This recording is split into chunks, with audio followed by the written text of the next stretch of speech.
चलो बच्चों, तो आज हम लोग अकाउंट में सेकंड चैप्टर शुरू करें। Final account of partnership firm. आपके अकाउंट का फर्स्ट पार्ट का सबसे इम्पोर्टेंट चैप्टर फाइनल अकाउंट्स। अगर मार्क्स वाइज देखा जाए ना, तो ये आपकी बोर्ड के एग्जाम में 11 मार्क का सम आता है। ये फाइनल अकाउंट का फाइनल अकाउंट्स याद है आपको? लास्ट ईयर 11th में भी आता था। 11th में जो हमने फाइनल अकाउंट किया था ना, वो था सोल प्रोप्राइटरशिप का फाइनल अकाउंट। सोल प्रोप्राइटरशिप मतलब कि वो बिजनेस जो कोई अकेला पर्सन चलाता हो, उसका फाइनल अकाउंट हमें देखा था। अब जो हमें फाइनल अकाउंट देखना है ना, वो फाइनल अकाउंट पार्टनरशिप का फाइनल अकाउंट है।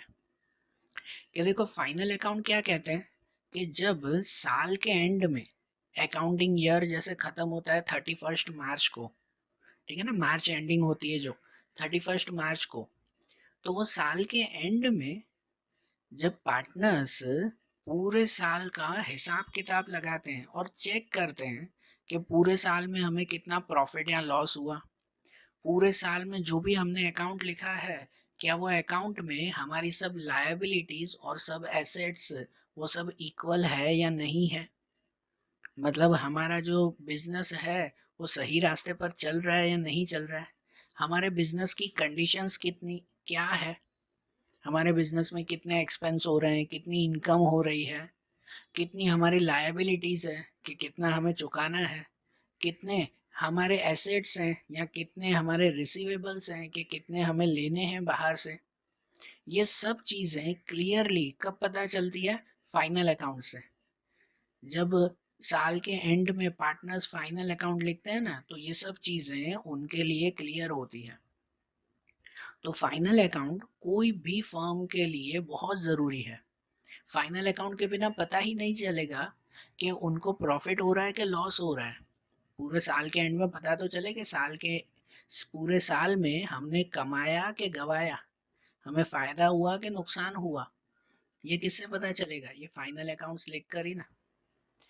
अब इनमें जो प्रैक्टिकली अगर हम लोग देखें ना, तो लास्ट ईयर जो फाइनल अकाउंट लिखते थे ना, वही पार्टनरशिप में भी final account same to same है, कोई फ़र्क नहीं है। सिर्फ इनमें 2 अकाउंट एक्स्ट्रा जुड़ते हैं पार्टनर्स के लिए, कुछ एंट्रीज एक्स्ट्रा होती है, बाकी सब एंट्रीज सेम टू सेम है। इनमें जब हम लोग फाइनल अकाउंट्स तैयार करते हैं, सीधा मैं प्रैक्टिकली शुरू करता हूँ बेटा इनमें, कि हमें जब पार्टनर्स के फाइनल अकाउंट्स तैयार करते हैं ना, तो उसमें मेनली ये 6 अकाउंट बनते हैं। हर सम में मेनली ये 6 अकाउंट होंगे। एक trading account, profit and loss account, profit and loss appropriation account, partners capital account, partners current account and balance sheet. ठीक है, हर सम में हमें ये अकाउंट्स तैयार करने हैं, जिनमें पहले एक एक करके ये अकाउंट समझ लें। तो सबसे पहला आता है ट्रेडिंग अकाउंट। पता है ना, ऊपर हम लोग हेडिंग लगाते हैं कि trading account for the year ending on, फिर जो डेट हो, जो मार्च एंड की डेट हो वो डेट यहाँ पर लगाते हैं। ट्रेडिंग अकाउंट में कौन कौन सी चीज़ें आती हैं, ट्रेडिंग अकाउंट में क्या क्या लिखा जाता है? फॉर्मेट आपका वही है, जो आप टेबल बनाते हो वो फॉर्मेट वही है, पर्टिकुलर एंड अमाउंट, यहाँ पे भी particular and amount. Trading account में क्या क्या लिखा जाता है? तो ट्रेडिंग अकाउंट के डेबिट साइड पे लिखा जाता है ओपनिंग स्टॉक, सबसे पहला ओपनिंग स्टॉक, उसके बाद कुछ परचेज किया हो वो परचेज, परचेज और परचेज रिटर्न इस तरफ, परचेस यहाँ लिखते हैं तो परचेस रिटर्न यहाँ लिखते हैं ना, क्रेडिट साइड पे परचेस रिटर्न।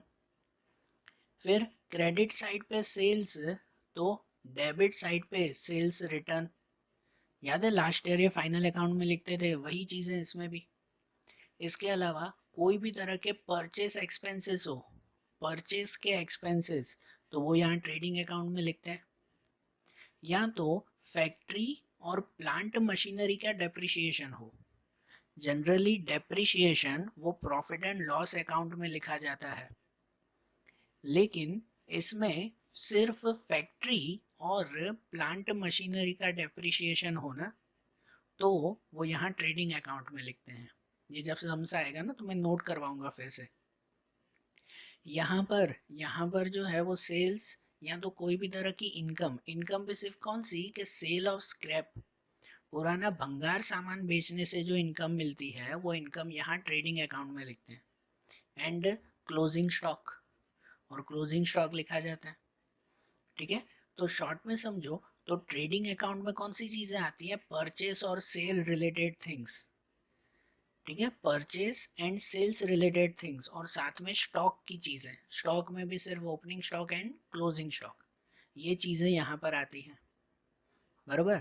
और जब ट्रेडिंग अकाउंट क्लोज करते हैं ना, आखिरी में पता है ना हर अकाउंट क्लोज किया जाता है, जब ट्रेडिंग अकाउंट क्लोज करते हैं तो उसमें से हमें या तो ग्रॉस प्रॉफिट मिलता है या तो ग्रॉस लॉस, बराबर। कि अगर अगर जो है वो क्रेडिट साइड का टोटल ज़्यादा हो ना, इस तरफ का अगर टोटल ज़्यादा हो तो यहाँ मिलता है हमें ग्रॉस प्रॉफिट, या तो अगर इस तरफ का डेबिट साइड का टोटल ज़्यादा हो तो हमें मिलता है ग्रॉस लॉस, बराबर। तो ट्रेडिंग अकाउंट में लिखे जाते हैं स्टॉक और purchase and sales related things. सिर्फ इतनी चीज़ें याद करो। ये चैप्टर ऐसा है ना कि जब तक इसके सम्स नहीं करोगे ना तो तब तक थियरी भी नहीं बैठेगी माइंड में। मैं इसलिए थियरी नहीं समझा रहा हूँ क्योंकि सम्स के साथ साथ ही इसकी थियरी और इसके पॉइंट्स भी आएंगे, इसलिए अभी मैं सिर्फ अकाउंट्स ही बता रहा हूँ आपको कि ये अकाउंट्स का खाली ये टॉपिक समझ लो तो सीधा हम लोग सम्स ही शुरू करेंगे और कुछ भी नहीं। ये चैप्टर पूरा प्रैक्टिकल चैप्टर है और एग्जाम में इसमें से सिर्फ 11 मार्क का सम ही आता है, कोई थियरी आती भी नहीं है। तो हम लोग पहले ये अकाउंट्स और इनके डायरेक्टली सम्स देखें, सम्स के बीच में मैं थियरी के पॉइंट्स आएंगे ना कुछ नए नए टॉपिक, तो वो समझाऊंगा। तो ट्रेडिंग अकाउंट में आता है स्टॉक और परचेस सेल्स रिलेटेड थिंग्स। दूसरा अकाउंट बनता है वो आता है प्रॉफिट एंड लॉस अकाउंट, ये भी आपका लास्ट ईयर का ही अकाउंट है, profit and loss account. Profit and loss account में कौन कौन सी चीज़ें आती है, तो उसमें ये डेबिट साइड पे आते हैं हर तरह के एक्सपेंसेस, सभी तरह का लॉस या तो एक्सपेंसेस वो डेबिट साइड पे आते हैं, जिसमें एडमिनिस्ट्रेटिव एक्सपेंसेस पता है, मैनेजमेंट करने के एक्सपेंस जैसे कि सैलरी हुई, रेंट दिया है, ये सब एडमिनिस्ट्रेटिव एक्सपेंसेस। दूसरा सेल्स या तो डिस्ट्रीब्यूशन एक्सपेंसेस, सेल्स डिस्ट्रीब्यूशन मतलब कि जैसे एडवर्टाइजमेंट का एक्सपेंस, कि दूसरा ट्रेडिंग करने का एक्सपेंसेस वो सब। फिर फाइनेंशियल एक्सपेंस, फाइनेंशियल एक्सपेंस में आते हैं कि जैसे इंटरेस्ट दिया, कमीशन दिया, ये सब फाइनेंशियल एक्सपेंस। और दूसरे अदर एक्सपेंस या लॉस, तो कोई भी तरह का एक्सपेंस नुकसान हो या कोई भी तरह का जो है वो ये लॉस हो, वो सब यहाँ प्रॉफिट एंड लॉस के डेबिट साइड पे लिखा जाता है। और क्रेडिट साइड पे, तो क्रेडिट साइड पे कोई भी तरह की इनकम हो, एनी काइंड ऑफ इनकम, वो यहाँ डेबिट साइड पे लिखी जाती है। समझ आ रहा है ना। और इनको क्लोज करते हैं ना तो उनमें से मिलता है या तो नेट प्रॉफिट या तो नेट लॉस। कि वैसे ही कि अगर क्रेडिट साइड का टोटल ज़्यादा हुआ ना, इस साइड का टोटल ज़्यादा है तो हमें ये नेट प्रॉफिट मिलेगा, है ना, यहाँ बैलेंस बचेगा ना। और अगर इस साइड का टोटल ज़्यादा है, डेबिट का टोटल ज़्यादा है, तो यहाँ एक्सपेंस ही एक्सपेंस है कि अगर इसका टोटल ज़्यादा हुआ तो हमें नेट लॉस मिलेगा, है ना। इसका टोटल अगर ज़्यादा हुआ तो बैलेंस यहाँ बचेगा और नेट लॉस मिलेगा, बराबर। तो प्रॉफिट एंड लॉस अकाउंट किसके लिए बनता है, तो ये बनता है सभी तरह के एक्सपेंसेस और सभी तरह के लॉस के लिए। ठीक है, देखो है ये चीज़ें क्लियरली आपके माइंड में तभी होगी जब आपको 11th का भी थोड़ा बहुत याद होगा, तो ये सम्स और जल्दी होंगे, काफ़ी इजी होंगे ये सम्स। चलो, प्रॉफिट एंड लॉस अकाउंट के बाद दूसरा अकाउंट बनता है वो आता है profit and loss appropriation account. Appropriation account, अब ये आपका नया अकाउंट है, ये आपको लास्ट ईयर नहीं आता था, सोल प्रोप्राइटरशिप में ये नहीं बनता है, ये सिर्फ पार्टनरशिप के फाइनल अकाउंट में ही बनता है, profit and loss appropriation account. तो ये एप्रोप्रिएशन अकाउंट ये किसके लिए बनता है पता है, ये सिर्फ और सिर्फ पार्टनर्स के लिए कोई नुकसान या तो कोई इनकम हो, पार्टनर्स की, सिर्फ पार्टनर्स की कोई इनकम या तो कोई लॉस हो ना, तो उनके लिए ये profit and loss appropriation account बनता है, बरोबर। तो इन एप्रोप्रिएशन अकाउंट में कौन कौन सी चीज़ें लिखी जाती है, एक तो यही पॉइंट याद रखो, कोई भी पार्टनर्स की चीज़ें, पार्टनर्स की चीज़ें मतलब कि जैसे पार्टनर को अगर सैलरी दी हो, पार्टनर की कमीशन हो, पार्टनर का इंटरेस्ट हो, तो कोई भी पार्टनर की चीज़ हो तो वो यहाँ आती है एप्रोप्रिएशन अकाउंट में। अगर ऐसा दिया हुआ हो ना खाली सैलरी अकाउंट, तो खाली सैलरी वो कहाँ जाता है, प्रॉफिट एंड लॉस अकाउंट में। लेकिन अगर ऐसा दिया हुआ हो ना कि पार्टनर्स सैलरी, या उस पार्टनर का नाम हो कि इसके लिए सैलरी है, तो वो इस अप्रोप्रिएशन अकाउंट में लिखते हैं, यहाँ लिखते हैं। अगर सिर्फ कमीशन हो ना, ये बात नोट करना बेटा क्योंकि ये नया अकाउंट है, कि अगर सिर्फ ऐसा हो कि सिर्फ कमीशन है, तो सिर्फ कमीशन वो प्रॉफिट एंड लॉस अकाउंट में लिखते हैं, इससे पहले वाले अकाउंट में।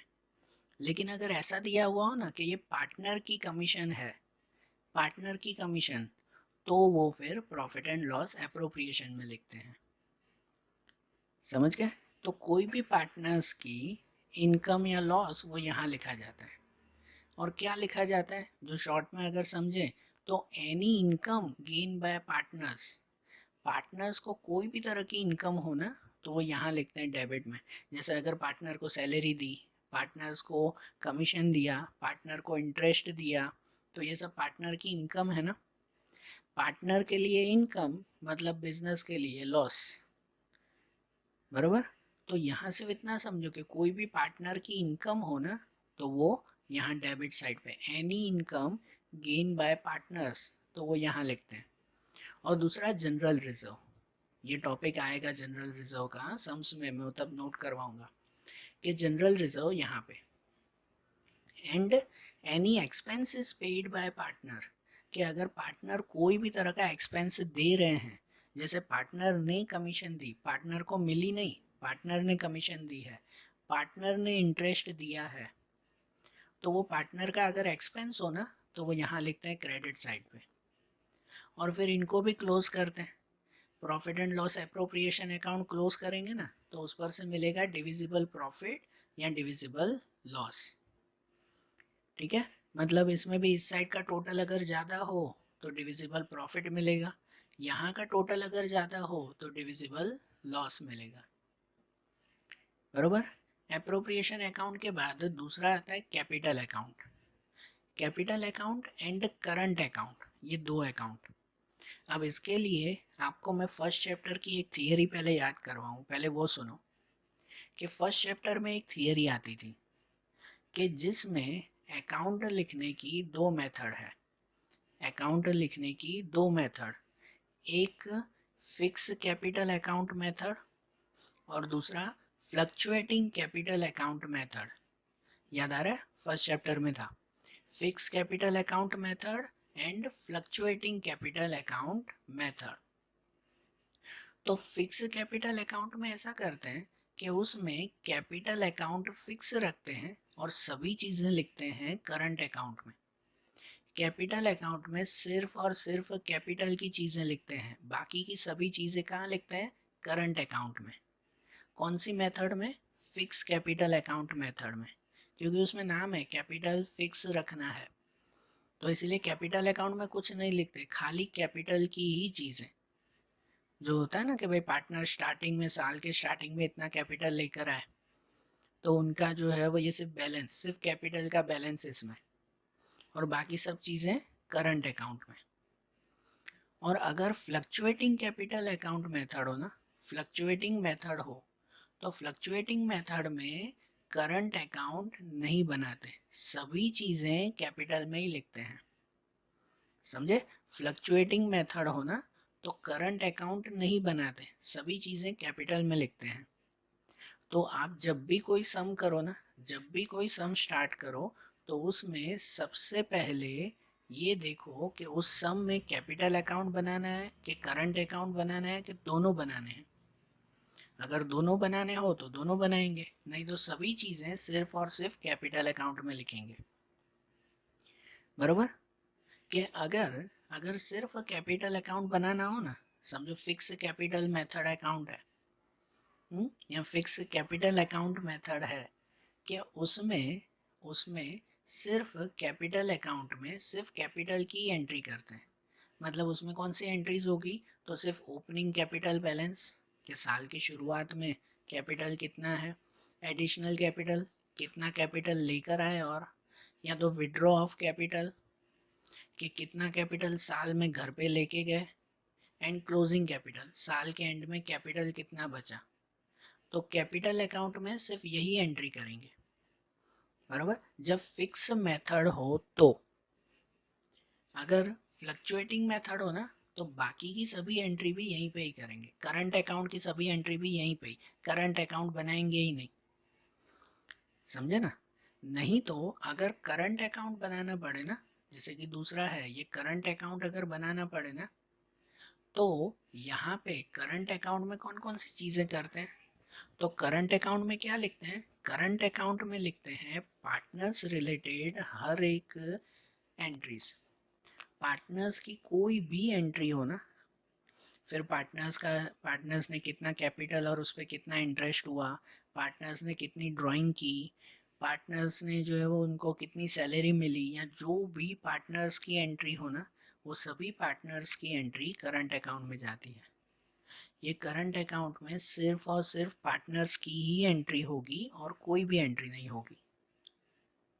जैसे कि करंट अकाउंट में ओपनिंग बैलेंस होगा, फिर ओपनिंग बैलेंस आपको क्वेश्चन में होगा डेबिट साइड पे है कि क्रेडिट साइड पे है, फिर वो इंटरेस्ट ऑन ओपनिंग बैलेंस, फिर जहाँ पे भी हो अगर डेबिट पे हो तो उसका इंटरेस्ट डेबिट पे ही, अगर क्रेडिट का ओपनिंग बैलेंस हो तो उसका इंटरेस्ट क्रेडिट पे ही, या पार्टनर्स ने कौन सी ड्राइंग की है, या तो इंटरेस्ट ऑन ड्राइंग, ड्राइंग और उस पर इंटरेस्ट, ड्राइंग डेबिट पे ही आता है कि ड्राइंग्स और इंटरेस्ट ऑन ड्राइंग, ये इसमें है ना, ये पार्टनर्स की चीज़ें हुई ना। या तो पार्टनर्स को कैपिटल इंटरेस्ट जो मिलता हो, इंटरेस्ट ऑन कैपिटल, या तो पार्टनर्स को सैलरी बोनस कमीशन जो मिलता हो, ठीक है, वो सभी चीज़ें यहाँ पर। तो शॉर्ट में समझो तो करंट अकाउंट में डेबिट साइड पे पार्टनर्स के सब नुकसान लिखेंगे, पार्टनर को जो जो नुकसान होता हो ना वो सब डेबिट साइड पे लिखेंगे करंट अकाउंट में, बाबा पहले नोट कर लेना आप लोग। और पार्टनर्स को जो जो फ़ायदा होता हो ना, जैसे उन्हें कैपिटल पे इंटरेस्ट मिल रहा है, सैलरी मिल रही है, बोनस मिल रहा है, तो जो भी फ़ायदा होता हो ना वो करंट अकाउंट के क्रेडिट में लिखेंगे, ठीक है। और फिर से बोल रहा हूँ कि करंट अकाउंट तभी बनाते हैं जब आपको क्वेश्चन में मेंशन हो, क्वेश्चन में दिया हुआ हो कि करंट अकाउंट बनाना है तो ही बनाना है, नहीं तो करंट अकाउंट नहीं बनाएंगे। और ये जो सब एंट्रीज है ना, ये सभी एंट्रीज कैपिटल अकाउंट में ही कर देंगे, समझे, ये सभी चीज़ें कैपिटल अकाउंट में ही लिख देंगे अगर करंट नहीं बनाना है तो। और मेंशन हो ना करंट अकाउंट बनाओ, तो ये करंट अकाउंट अलग से बनाएंगे और कैपिटल अकाउंट में खाली कैपिटल की एंट्री करेंगे। करंट अकाउंट नहीं ना तो कैपिटल अकाउंट में कैपिटल की एंट्री भी और ये भी एंट्री दोनों मिक्स वहाँ पे करेंगे, ठीक है। ये जब सम्स आएगा तो पता चलेगा, मैंने बोला ना इसके आप सम्स करोगे ना तो माइंड में क्लियर होगा कि करना क्या है। अब करंट अकाउंट के बाद आखिरी में बनाते हैं बैलेंस शीट। बैलेंस शीट तो पता है ना, लास्ट ईयर भी आती थी कि बैलेंस शीट में इस तरफ लिखते हैं ये शीट है, ये अकाउंट नहीं है, पहले तो ये अकाउंट नहीं है, ये शीट है फाइनल, कि इसमें यहाँ पे लिखते हैं कैपिटल एंड लायबिलिटीज़ और यहाँ लिखते हैं एसेट्स, बराबर ना। इस तरफ आपके बिजनेस के सभी एसेट्स की एंट्री होगी, सभी तरह के एसेट्स की एंट्री, और यहाँ पे कैपिटल की एंट्री, रिजर्व्स की एंट्री, हर तरह का रिजर्व और लायबिलिटीज़ की एंट्री। और सम एंड तभी होता है कि जब बैलेंस शीट का टोटल बैठ जाए, पता है ना, बैलेंस शीट में दोनों साइड का टोटल सेम आ जाए तब वो सम कंप्लीट होता है। मीन्स इन शॉर्ट अगर आप कहो ना तो इसमें हमें ये चीज़ें बनानी है, ये अकाउंट्स बनाना है। सबसे पहले ट्रेडिंग अकाउंट बनाओगे ना तो उसमें से मिलेगा आपको ग्रॉस प्रॉफिट या ग्रॉस लॉस। ये जो प्रॉफिट एंड लॉस मिलेगा ना, ट्रेडिंग अकाउंट का जो प्रॉफिट या लॉस मिलेगा उसे आप लेके आओगे ये प्रॉफिट एंड लॉस अकाउंट में। फिर प्रॉफिट एंड लॉस अकाउंट जब क्लोज करोगे ना तो उसमें से मिलेगा आपको net profit and loss, net profit या नेट लॉस मिलेगा। ये नेट प्रॉफिट और नेट लॉस वो लेके आओगे आगे profit and loss appropriation account में। फिर profit and loss appropriation account जब क्लोज करोगे ना तो उसमें से मिलेगा डिविजिबल प्रॉफिट या लॉस, डिविजिबल प्रॉफिट या लॉस जो पार्टनर्स को बांटा जाए वो, आखिरी में प्रॉफिट एंड लॉस पार्टनर्स को बांट देते हैं, ठीक है। और ये जो डिविजिबल प्रॉफिट एंड लॉस होगा ना वो बांटेंगे उनको कैपिटल या करंट अकाउंट में, बराबर ना। ये क्वेश्चन में चेक करेंगे ना कि दोनों बनाने हैं कि खाली कैपिटल बनाना है, तो कैपिटल या करंट अकाउंट में ये बांट देंगे और फाइनली इसको क्लोज करेंगे।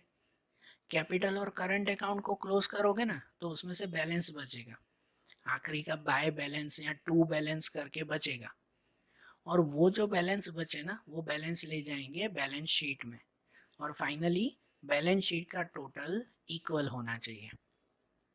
अगर बैलेंस शीट का टोटल इक्वल आ गया मतलब आपका सम करेक्ट। आपका 11 मार्क का सम आता है, ठीक है, जिसमें 11 मार्क में ऑलमोस्ट, मैं तो हर साल ऑलमोस्ट स्टूडेंट के 11 में से 11 मार्क या 10 मार्क 9 मार्क आ ही जाते हैं, कोई प्रॉब्लम्स नहीं होती है ना, बहुत इजी सम्स है।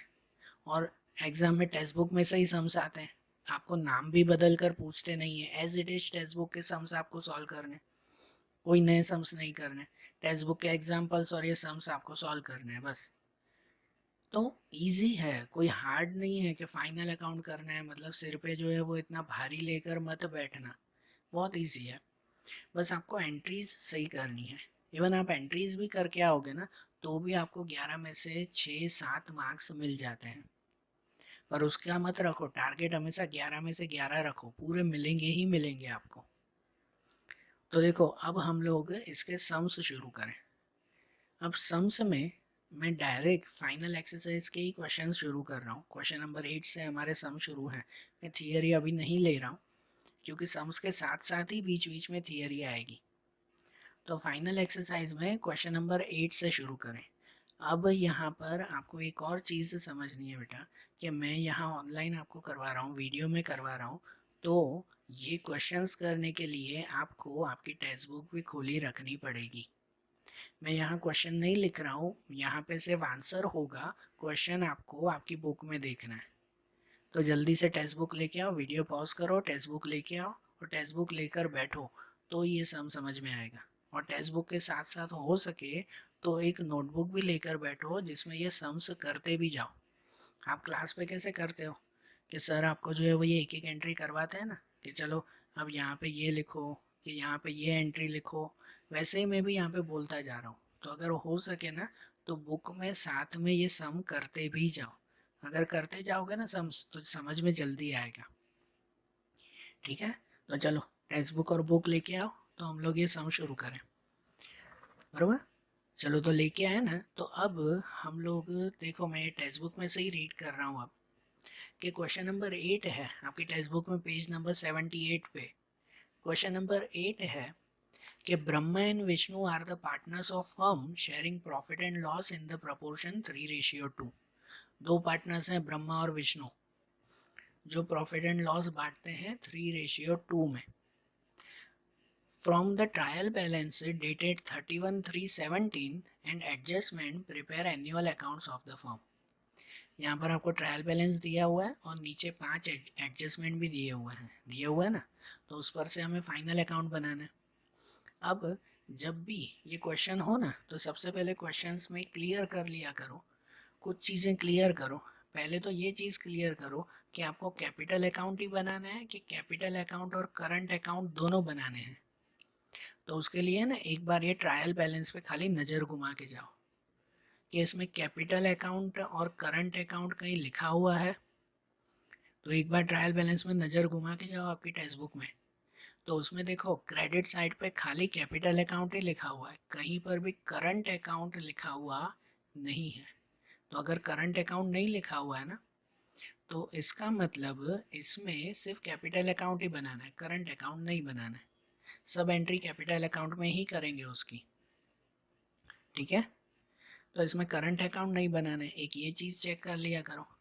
और दूसरी ये चीज़ चेक करो कि कोई कोई ऐसे सम्स होंगे कि जिसमें है ना स्टार्टिंग में आपका ट्रेडिंग अकाउंट भी बनाने का नहीं होगा, डायरेक्ट शुरुआत आपको प्रॉफिट एंड लॉस से ही करनी होगी। किसी किसी में ऐसा भी होगा, जैसे कि यही क्वेश्चन देखो कि इसमें आपको क्रेडिट बैलेंस में, टेक्स्ट बुक में देखो क्रेडिट बैलेंस में आखिरी में ट्रेडिंग अकाउंट दिया हुआ ही है, लिखा हुआ है ना, ट्रेडिंग अकाउंट 97,250 लिखा हुआ है कि नहीं, बरोबर। तो इसका मतलब ये जो क्रेडिट साइड पे दिया हुआ है ना, तो ये आपका क्रेडिट बैलेंस मतलब कि ये प्रॉफिट करके ही दिया हुआ है, ग्रॉस प्रॉफिट जो मिलता है ना ट्रेडिंग अकाउंट में से क्या मिलता है, ग्रॉस प्रॉफिट मिलता है ना, तो ये आपको ग्रॉस प्रॉफिट ही दिया हुआ है। तो इसका मतलब है यहाँ ट्रेडिंग अकाउंट बनाना ही नहीं है, उसका बैलेंस ढूंढ के आपको दे दिया है। तो इस सम में हमें कौन कौन से अकाउंट्स बनाने हैं, तो इस सम में बनाने हैं profit and loss account, profit and loss appropriation account, capital account and balance sheet. ये 4 अकाउंट बनाने हैं। तो सबसे पहले आपकी बुक में ये पेज पे जो है वो ये अकाउंट्स बना लो। जैसे पहले प्रॉफिट एंड लॉस अकाउंट, देखो यहाँ ऊपर लिखना है ऐसी हेडिंग कि profit and loss account of Brahma and Vishnu for year ending 31/3/17, और उसमें ये पर्टिकुलर अमाउंट, ठीक है। ऐसा जो है वो आप बुक में एक पेज पे प्रॉफिट एंड लॉस अकाउंट, दूसरे पेज पे ये profit and loss appropriation account of Brahma and Vishnu for year ending 31/3/17। फिर capital account of Brahma and Vishnu. अब यहाँ देखो कैपिटल अकाउंट कैसे बनाना है, सिर्फ कैपिटल और करंट अकाउंट हमेशा कैसे बनाओगे, तो यहाँ पर पार्टनर्स है ना, तो कैपिटल अकाउंट में आएगा पर्टिकुलर और उसके बाद पार्टनर्स की कॉलम। यहाँ 2 पार्टनर है तो ब्रह्मा और विष्णु, ये 2 कॉलम, बराबर। डेबिट साइड पे पर्टिकुलर और अमाउंट नहीं, ये सिर्फ कैपिटल अकाउंट में ऐसा कि डेबिट साइड पे पर्टिकुलर और अमाउंट ऐसे मत लिखना, पर्टिकुलर और यहाँ दोनों पार्टनर्स की line Brahma and Vishnu. Credit पे भी पर्टिकुलर और ब्रह्मा और विष्णु, कि अगर 3 पार्टनर होते तो 3 लाइन बनाते इसमें, बराबर। तो कैपिटल और करंट अकाउंट ये अकाउंट्स ऐसे बनाया करो, उसमें पार्टनर्स की अलग अलग कॉलम बनेगी। और कैपिटल अकाउंट है ना ज़्यादा बड़ा नहीं होता, और ना ही profit and loss appropriation account, इन दोनों अकाउंट में से पार्टनर्स की ही एंट्री होती है। तो profit and loss appropriation account और कैपिटल या करंट अकाउंट उसे है ना एक ही पेज पे बना दिया करो, आधा आधा पेज करके। पहले जो प्रॉफिट एंड लॉस अकाउंट बनाया उसे पूरा पेज बनाओ, फिर दूसरे पेज पे profit and loss appropriation account और कैपिटल अकाउंट ये आधा आधा बना लो, और तीसरे पेज पे आखिरी पे बनाएंगे balance sheet of Brahma and Vishnu for year ending 31/3/17, बराबर, तीसरे पेज पे ये। और अब इनका सम करते जाएंगे। अब समझना, मैं एक एक एंट्री आपको करवाता जा रहा हूँ, हो सके तो आप बुक में भी वो एक एक एंट्री करते जाओ। सबसे पहले एडजस्टमेंट की एंट्री कर लें, पहले एडजस्टमेंट पूरे कर लें जो ये 5 एडजस्टमेंट दिए हुए हैं, उसके बाद फिर बाकी की एंट्रीज करेंगे। तो अब जैसे देखो पहला एडजस्टमेंट दिया हुआ है, provide depreciation 6% on machinery and 20% on furniture fixtures. तो इसका मतलब कि मशीनरी पे 6% डेप्रिसिएशन लगाना है और फर्नीचर फिक्सचर पे 20% डेप्रिसिएशन लगाना है, बराबर ना। तो ये मशीनरी और फर्नीचर इन पे डेप्रिसिएशन लगाना है हमें। याद है 11th में ऐसा आता था कि जो भी हमारी एसेट्स हो, जैसे मशीनरी हमारी एसेट्स हुई तो उसके ऊपर डेप्रिसिएशन कट होगा, इसका मतलब कि साल में इतना उसकी वैल्यू कम हो गई, ठीक है। तो पहले आपके ऊपर टेक्स्ट बुक में ट्रायल बैलेंस में ढूंढो मशीनरी कहाँ दी गई है, तो मशीनरी कहाँ पे है, डेबिट साइड पे दिया हुआ है ना, मशीनरी 50,000, ऑफिस की मशीनरी है इसीलिए, बराबर। तो ऑफिस की मशीनरी होती है ना तो उसे प्रॉफिट एंड लॉस अकाउंट में लिखते हैं। अगर फैक्ट्री की मशीनरी दी गई होती ना तो उसे ट्रेडिंग अकाउंट में लिखते हैं। यहाँ ट्रेडिंग अकाउंट तो बना ही नहीं रहे हैं, तो ऑफिस की मशीनरी कहाँ लिखेंगे, प्रॉफिट एंड लॉस में। और दूसरा मशीनरी कहाँ लिखते हैं, तो मशीनरी लिखते हैं एसेट्स में। मेनली मशीनरी कहाँ लिखी जाती है, एसेट्स में लिखी जाती है, बैलेंस शीट के एसेट साइड्स। ये बैलेंस शीट जो है वो यहाँ एसेट साइड्स पे यहाँ पे लिखेंगे ना मशीनरी, उस पर 6% डेप्रिसिएशन गिनना है, और साथ में फर्नीचर फिक्सचर है, साथ में फर्नीचर है तो फर्नीचर पे कितने परसेंटेज, 20% डेप्रिसिएशन।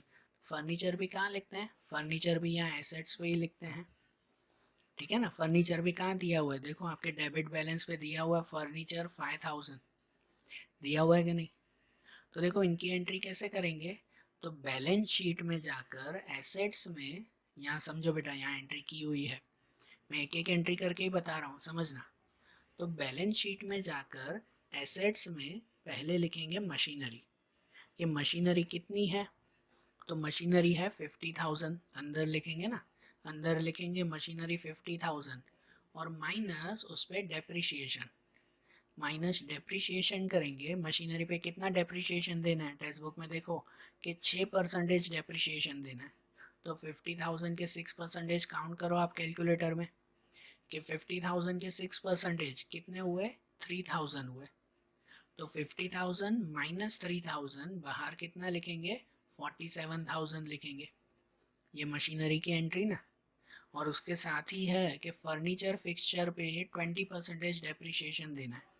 तो उसके नीचे ही फर्नीचर फिक्सचर लिखेंगे 5,000। देखो आपके ट्रायल बैलेंस में दिया हुआ है कि नहीं, फर्नीचर फिक्सचर 5,000 दिया हुआ है। और उसमें भी माइनस डेप्रिशिएशन करेंगे कि कितना डेप्रिशिएशन करना है, 20%। तो 5,000 का 20% गिनेंगे, तो 5,000 के 20% होंगे 1,000।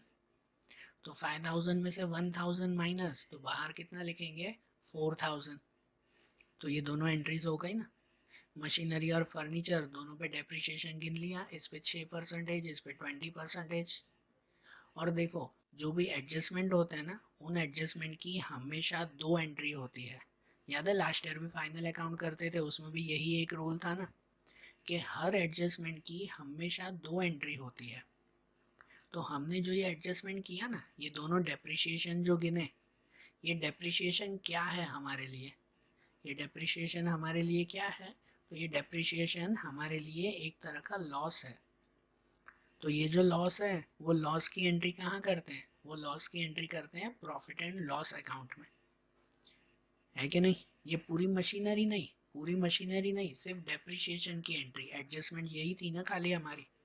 तो सिर्फ डेप्रिशिएशन की एंट्री हम लोग करेंगे कहाँ पर, प्रॉफिट एंड लॉस अकाउंट में। तो आपकी बुक में प्रॉफिट एंड लॉस अकाउंट में जाओ और वहाँ पर लॉस है तो कौन सी साइड लिखेंगे, डेबिट साइड पे। डेबिट साइड पे ना, देखो यहाँ पे है कि प्रॉफिट एंड लॉस अकाउंट में डेबिट साइड पे जाएंगे और डेबिट साइड में जाकर है ना, पहले ऊपर एक एक लाइन छोड़ दिया करो। एक तो यहाँ टू एंड बाय लिख दिया करो, डेबिट साइड पे सब में टू, क्रेडिट साइड में सब में बाय। और पहले एक एक लाइन सब में छोड़ दिया करो, क्योंकि जो भी इसमें प्रॉफिट या लॉस आएगा वो ऊपर लिखा जाएगा ना। तो पहली पहली लाइन छोड़ दो। और जो डेप्रिशिएशन लिखना है वो कौन सी साइड पे आएगा, डेबिट साइड पे। तो यहाँ डेबिट साइड पे ये 2 एंट्री करेंगे कि पहले डेप्रिशिएशन ऑन मशीनरी, ये मैंने शॉर्ट में लिखा है कि डेप्रिशिएशन ऑन मशीनरी 3,000 का था ना, and depreciation on furniture fixture, तो फर्नीचर फिक्सचर पे डेप्रिशिएशन 1,000। तो ये एडजस्टमेंट की 2 एंट्री हुई कि नहीं, बराबर ना, समझ आई ना ये बात। अब दूसरा है उसमें, दूसरा एडजस्टमेंट है, देखो टेक्स्ट बुक में कि दूसरा एडजस्टमेंट है return of 500 from debtors as bad debt, के डेप्टर्स में से 500 बैड डेप के कट करने। अब डेप्टर्स कौन कहलाते हैं, डेप्टर्स वो कहलाए जिनको हम लोग अपना सामान बेचते हैं, वो डेप्टर्स हुए ना। और उन डेप्टर्स में से बैड डेप 500 रुपये की बैड डेप हो गई, मतलब कि सामने अब कोई ऐसा इंसान है जो 500 रुपये हमें देगा नहीं, ये नुकसान हो गया। तो डेप्टर्स में से ये माइनस करते हैं ना। पहले तो देखो आपके ट्रायल बैलेंस में डेप्टर्स कहाँ पर हैं, तो उसमें डेप्टर्स दिए हुए हैं डेबिट साइड पे 40,000 रुपये दिया हुआ है ना, डेप्टर्स 40,000। तो ये डेप्टर्स कहाँ लिखते हैं, डेप्टर्स कहाँ लिखे जाते हैं, तो डेप्टर्स लिखे जाते हैं एसेट्स में। डेप्टर्स जिनसे हमें पैसे लेने होते हैं, तो ये हमारी एसेट है, तो डेप्टर्स हम लोग एसेट्स में लिखेंगे, बराबर। तो फिर से बैलेंस शीट के एसेट्स में जाओ, ऊपर आपने मशीनरी और फर्नीचर फिक्सचर तो लिखा होगा ही ना, उसके नीचे के बैलेंस शीट के एसेट साइड पे डेप्टर्स लिखेंगे 40,000, क्या लिखेंगे, डेप्टर्स 40,000 और उसमें से माइनस बैड डेप। 40,000 डेप्टर्स दिए हुए हैं आपके ट्रायल बैलेंस में और एडजस्टमेंट में कितना है कि 500, उसमें से बैड डेप माइनस करना है, तो माइनस बैड डेप 500। तो 40,000 में से 500 माइनस करेंगे तो बचेगा कितना, 39,500। ऐसे लिखेंगे ना, ये बरोबर लिखना कि जो एडजस्टमेंट है वो काउंटिंग पहले अंदर करेंगे और उनका माइनस फिर बाहर। 39,500। ओके, तो ये डेप्टर्स की एंट्री हमने की ना। अब ये भी एडजस्टमेंट है तो इसकी दूसरी एंट्री भी तो चाहिए ना। तो इसकी दूसरी एंट्री किसकी, ये बेड डेप की होगी, डेप्टर्स की नहीं। जो एडजस्टमेंट करते हैं वो, कि बेड डेप की दूसरी एंट्री होगी कि बेड डेप वो हमारे लिए क्या है। तो बेड डेप भी हमारे लिए एक तरह का लॉस है, लॉस है ना हमारे लिए ये भी। तो लॉस की एंट्री कहाँ होती है, प्रॉफिट एंड लॉस अकाउंट में ही होती है। तो देखो अब ये बेड डेप 500 की एंट्री तो करेंगे, लेकिन आपकी टेक्स्ट बुक में देखो कि ट्रायल बैलेंस में ऑलरेडी एक बेड डेप दिया हुआ है, दिया हुआ है कि नहीं, है कि नहीं। देखो ट्रायल बैलेंस में बेड डेप करके दिया हुआ है 1200 रुपीज़, है ना। तो इसका मतलब कि पहले ही 1200 रुपये का नुकसान हो चुका है, वो बेड डेप है। और उसके साथ ये 500 रुपये का बेड डेप और भी हो गया। जब भी ये चेक करो ना बेटा ऐसी बेड डेप की एंट्री खास, तो एक बार आपकी बुक में नज़र डाल दिया करो कि ये तो बेड डेप एडजस्टमेंट का आया 500 रुपये, कि कहीं पहले भी कोई बेड डेप तो नहीं दिया हुआ है, और किसी में देखने की ज़रूर नहीं है, लेकिन ये बेड डेप में चेक करना उसमें। तो पहले का दिया हुआ है ना एक बेड डेप 1200 रुपये और 500 रुपये और, तो इनकी एंट्री होती है प्रॉफिट एंड लॉस में। तो हम लोग जाएंगे प्रॉफिट एंड लॉस अकाउंट में, ध्यान दो फिर से प्रॉफिट एंड लॉस अकाउंट में, उसमें ऊपर डेप्रिसिएशन तो लिखा ना आपने, उसके नीचे लिखेंगे बेड डेप, अंदर लिखेंगे 1200 रुपये जो पहले ही दी गई है, और उसमें प्लस एडिशन करेंगे, प्लस ऐड करेंगे 500 रुपीज़। तो 1200 में 500 ऐड होगा, कितना हो जाएगा, 1700 हो जाएगा उसमें। क्लियर, सेकेंड एडजस्टमेंट भी हो गया ना, दो एंट्रीज हुई ना, एक बैलेंस शीट में एक यहाँ प्रॉफिट एंड लॉस में। अब थर्ड एंट्री है कि annual salary of 5000 and 4000 payable to Brahma and Vishnu respectively, कि ब्रह्मा और विष्णु को साल की सैलरी देनी है 5000 और 4000। तो ये सैलरी किसको देनी है, ब्रह्मा और विष्णु को। ब्रह्मा और विष्णु पार्टनर्स है ना, कि बाहर के कोई लोग हैं नहीं ना, ये दोनों तो पार्टनर है ना। तो पार्टनर को सैलरी देनी है 5000 और 4000। तो पार्टनर्स को कुछ भी देना हो ना, तो उनकी एंट्री, उनकी दो एंट्री कहाँ होती है, एक कैपिटल अकाउंट में और एक अप्रोप्रिएशन अकाउंट में। ये सैलरी आप लोग प्रॉफिट एंड लॉस अकाउंट में मत लिखना, ये प्रॉफिट एंड लॉस अकाउंट में ये सैलरी नहीं आएगी, ये पार्टनर की सैलरी है। तो पार्टनर को अगर सैलरी देनी है ना, तो इसकी एक एंट्री कैपिटल अकाउंट में और एक entry profit and loss appropriation में जाएगी, क्योंकि अप्रोप्रिएशन और कैपिटल उसमें ही सिर्फ पार्टनर की एंट्री होती है। तो ये दोनों को जो सैलरी देनी है ना, वो हम लोग पहले लिखेंगे कैपिटल अकाउंट में। समझो कि यहाँ capital account of Brahma and Vishnu, वहाँ जाएंगे कैपिटल अकाउंट में, और सैलरी देनी है ना उनको, सैलरी देनी है ना, ये पार्टनर के लिए फ़ायदा है या नुकसान, तो ये पार्टनर के लिए फ़ायदा है। और पार्टनर को कुछ भी देना हो ना, तो वो कैपिटल अकाउंट के क्रेडिट में लिखते हैं, ठीक है। पार्टनर्स को कुछ भी देना हो तो वो कैपिटल अकाउंट के क्रेडिट में, मतलब कैपिटल अकाउंट के क्रेडिट में लिखेंगे ये सैलरी अकाउंट, ठीक है। ऊपर है ना दो लाइन छोड़ देंगे, कैपिटल अकाउंट में हमेशा दो लाइन छोड़ा करो, एक छोड़ोगे तो भी चलेगा ओके, लेकिन दो लाइन छोड़ा करो। आगे बताऊंगा इसमें जो एंट्रीज आएगी, कि देखो कैपिटल अकाउंट में सैलरी देनी है ना, कुछ भी देना है ना पार्टनर को, तो कैपिटल अकाउंट के क्रेडिट में लिखेंगे, ये रूल याद रखना। कुछ भी लेना होता ना पार्टनर से, तो वो कैपिटल अकाउंट के डेबिट में लिखते। तो यहाँ कैपिटल अकाउंट के क्रेडिट में लिखेंगे सैलरी अकाउंट, और दोनों के अकाउंट में लिखेंगे ब्रह्मा में 5000 और विष्णु में 4000, ऐसे, ठीक है ना। ब्रह्मा और विष्णु को कितने 5 और 4000 देने हैं ना, तो ब्रह्मा में 5000 और विष्णु की कॉलम में 4000 लिखेंगे, ठीक है। ये दोनों को सैलरी हो गई, और ये भी एडजस्टमेंट है तो इसकी भी दूसरी एंट्री चाहिए ना, ये सैलरी अकाउंट की भी दूसरी एंट्री चाहिए ना। तो ये पार्टनर की सैलरी है, तो इसकी दूसरी एंट्री कहाँ जाएगी, प्रॉफिट एंड लॉस एप्रोप्रिएशन में, प्रॉफिट एंड लॉस में नहीं। फिर से बोल रहा हूँ, पार्टनर की सैलरी है तो एप्रोप्रिएशन अकाउंट में जाएगी, प्रॉफिट एंड लॉस में नहीं। तो हम लोग अब जाएंगे profit and loss appropriation account में, और प्रॉफिट एंड लॉस एप्रोप्रिएशन में डेबिट साइड पे लिखेंगे। एक चीज़ याद रखा करो कि आपने कैपिटल के क्रेडिट में लिखा ना, सैलरी कहाँ पे लिखा, कैपिटल के क्रेडिट में ना, तो वो एप्रोप्रिएशन के डेबिट में लिखेंगे। ये एप्रोप्रिएशन अकाउंट और कैपिटल अकाउंट, इन दोनों में क्या रिलेशन है पता है? हमेशा जब भी दो एंट्री करेंगे ना, तो अगर आप एप्रोप्रिएशन के डेबिट साइड पे लिखोगे ना, तो कैपिटल के क्रेडिट पे लिखोगे। अगर एप्रोप्रिएशन के क्रेडिट पे लिखोगे तो कैपिटल के डेबिट पे लिखोगे। ठीक है ना, कैपिटल अकाउंट के, या तो अगर कैपिटल के डेबिट पे तो इसके क्रेडिट में एप्रोप्रिएशन के, या तो कैपिटल के क्रेडिट पे तो एप्रोप्रिएशन के डेबिट में, उल्टी एंट्री, क्रॉस एंट्री। तो हमने कैपिटल के क्रेडिट में लिखा ना सैलरी, तो यहाँ एप्रोप्रिएशन के डेबिट में आकर लिखेंगे सैलरी अकाउंट, और यहाँ थोड़ी दो कॉलम है तो इसलिए अंदर लिखेंगे कि ब्रह्मा के नाम पर ये 5000 प्लस विष्णु के नाम पर 4000, तो टोटल सैलरी हो गई 9000। बराबर, एप्रोप्रिएशन में यहाँ पे लिखेंगे ना कि टोटल 9000 की सैलरी। समझ में आई? पार्टनर की सैलरी थी इसीलिए। ओके, ये थर्ड एडजस्टमेंट भी हो गया। अब टेक्स्ट बुक में देखो फोर्थ एडजस्टमेंट। फोर्थ में क्या दिया हुआ है? Commission of ₹500 is receivable. Commission is receivable मतलब, रिसीवेबल मतलब मिलना बाकी है, कमीशन अभी मिलना बाकी है।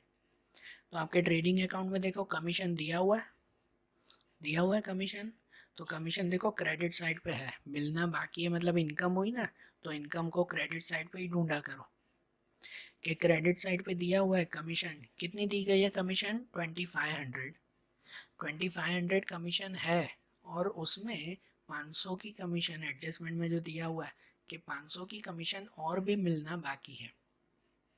ठीक है, तो ये कमीशन हमारी इनकम है ना, तो इनकम है तो उसकी एंट्री कहाँ करते हैं? तो इनकम की एंट्री करते हैं हम लोग प्रॉफिट एंड लॉस अकाउंट में, एप्रोप्रिएशन में नहीं, उसमें तो खाली पार्टनर्स की entry. Profit and loss account में हर तरह के एक्सपेंस और इनकम की एंट्री करते हैं ना, तो इनकम की एंट्री कहाँ जाएगी? प्रॉफिट एंड लॉस में ही। तो हम लोग अब प्रॉफिट एंड लॉस में जाएंगे, और प्रॉफिट एंड लॉस के क्रेडिट में इनकम कहाँ आती है? क्रेडिट में ना, तो क्रेडिट में हम लोग लिखेंगे क्रेडिट साइड पे कि कमीशन, पहले अंदर लिखेंगे 2500 के 2500 की कमीशन है हमारे पास, और प्लस आउटस्टैंडिंग, मैंने शॉर्ट में लिखा OS मतलब आउटस्टैंडिंग कमीशन कितनी? 500 और मिलना बाकी है ना, तो 2500 प्लस 500 कितनी हो जाएगी कमीशन? 3000। कितनी कमीशन हो जाएगी? 3000 की कमीशन हो गई ना।